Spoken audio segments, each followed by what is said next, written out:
And here it is. We're getting a lot of juicy details before the actual detail dump on G4 TV Live, which will be coming out later on today as of this recording. It'll be a whole 48-hour event, a whole bunch of crazy shenanigans going on there.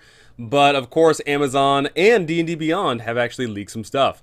So first off, let's go down the list here. We're going to first take a look at the Wild Beyond the Witchlight adventure book. We get some pretty awesome details down here.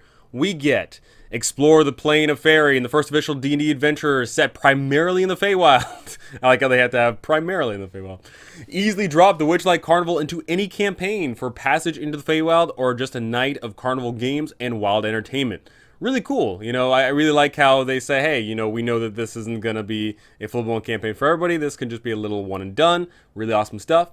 Introduces two races. Play as fairy or as Herringon, a race of humanoid rabbits. Interesting that it says races because I thought that they were going to move on to ancestries, but maybe that's an Amazon thing. I'm not entirely sure. Adds two backgrounds, the Fey Lost who grew up in the Feywild and a Witchlight Hand who works at the carnival. Yes, you can be a carny as your background. That's totally awesome. I can't wait to see what bonuses you get from that. All encounters can be resolved without resorting to combat, rewarding clever ideas and creative roleplay. Very interesting. I just recently did a review on a game system called Land of Eam, where you can actually get out of almost every single combat by talking your way out of it. So I'm curious to see if there is going to be actual gameplay mechanics in this adventure to getting out of combat, because let's face it, in 5e, 85% of the rules deal with combat, almost all your abilities deal with combat. So I think there would need to be something in there to say, hey, like, you know, you've got all these cool combat abilities, how about you don't use them? I think that there needs to be something like that in there. And classic 1980s Dungeons & Dragons characters return, including Warduke, Strongheart, and Kellic. So they are classic. I don't know exactly if they're famous because I don't know if anybody under the age of 30 actually knows who they are. I'm not entirely sure. I didn't know exactly who they were. I recognize the names, but I didn't know who they were. You know, there's gonna be I don't know, but you know, it's cool that they have thrown in some callbacks. But also, very big deal is the fact that yes, this is designed for levels 1 to 8. And with your characters going from the Carnival to Prismere, where they have stated as the Domain of Delight. Very interesting stuff, but also very importantly is this accessory kit here. So we get this accessory kit. Detailed in here are 11 premium dice, durable felt-lined box, includes a beautifully illustrated double-sided player-friendly fold-out map of the Witchlight Carnival on one side, and concept art on the other. I really like that. I always love their concept art. Their concept art always is fantastic. 19 double-sided reference cards with descriptions and illustrations of characters, creatures, games, and other features of the Witchlight Carnival. So we can see here that the box looks absolutely dope. There is a, I believe that's like an hourglass with like a butterfly in it. Here we see the Witchlight Carnival, which presumably this is going to be a big deal because this is where your campaign starts off with. This can be run as a one-shot or whatever. And we can see here some very important details. I wish we could zoom and enhance any better, but, you know, it's too grainy. We can see here is the fun of the Feywild for all the family. And we see Big Top Extravaganza. We also see some Roman numerals there at the top with some hourglasses there, which makes me think that maybe there's some like timed encounter or some event going on.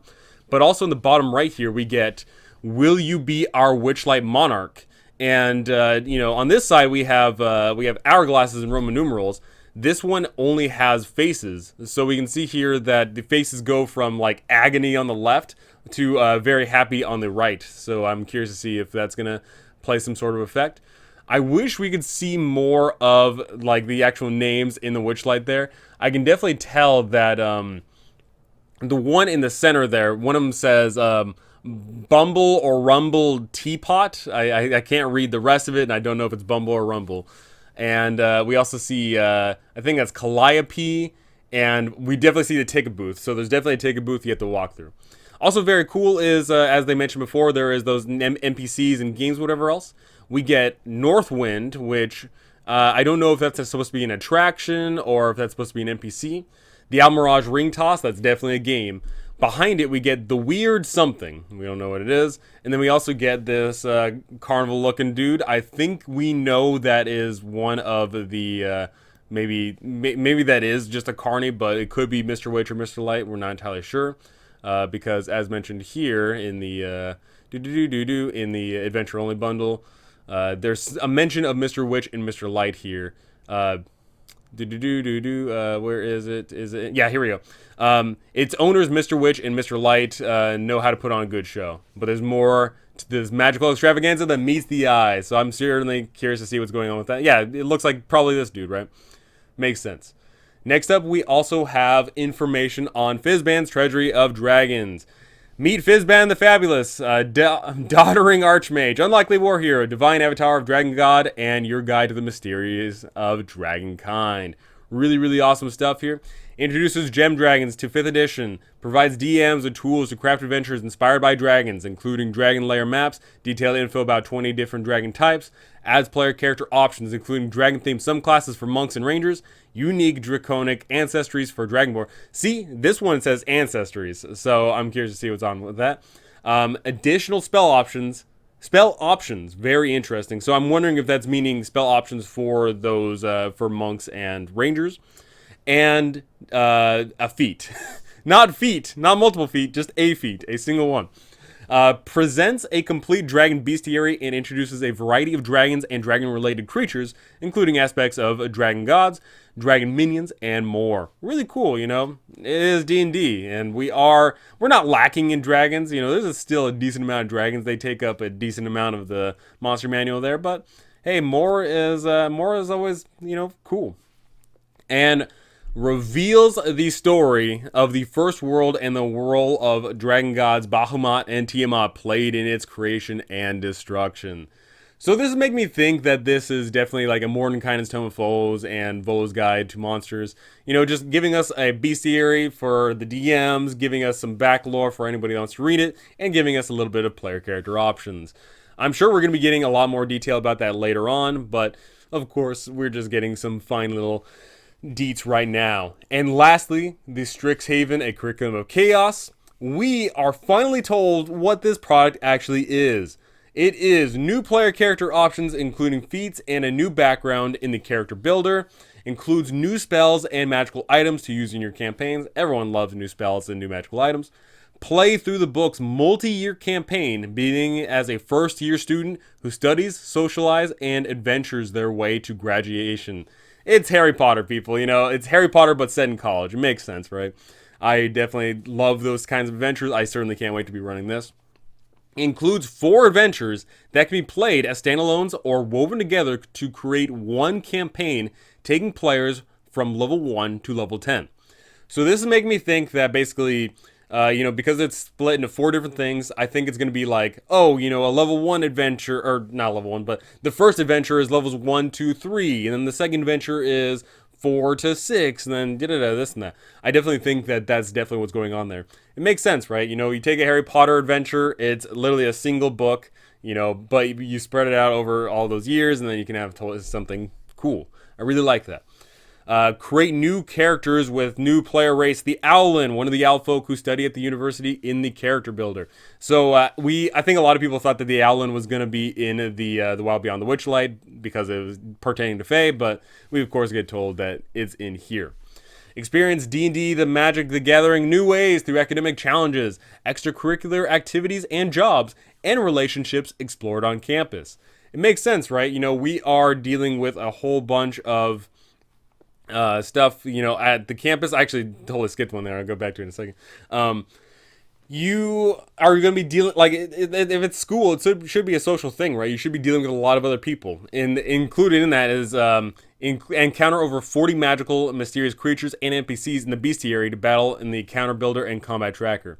I really hope that a lot of those NPCs are, you know, other students, or very importantly, the faculty, right? The teachers, because those are very important people in our games. I don't want bland, you know, faceless teachers. I want teachers that are interactive and unique and fun, because that's the whole point of, you know, doing a magical school thing, is the unique and crazy characters.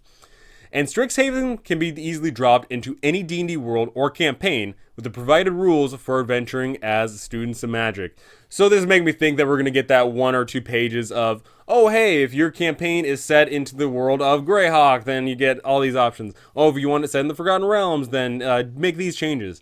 I see that as just, being the traditional, because not everyone wants to play in the Magic the Gathering setting. Not everyone wants to play in Forgotten Realms. So just having that quick little thing of, oh hey, here's some things you need to change. Very, very simple and awesome stuff.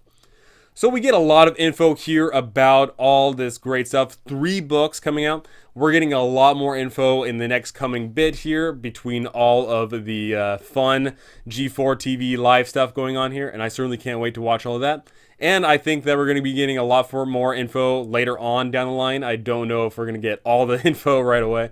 But it is awesome to see here.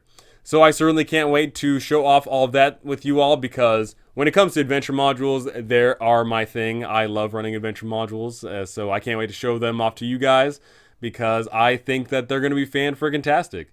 But that is going to do it for me for this one. Thank you so much for watching, thank you for listening, and thank you to my amazing patrons. You guys are absolutely incredible. Thank you so very much.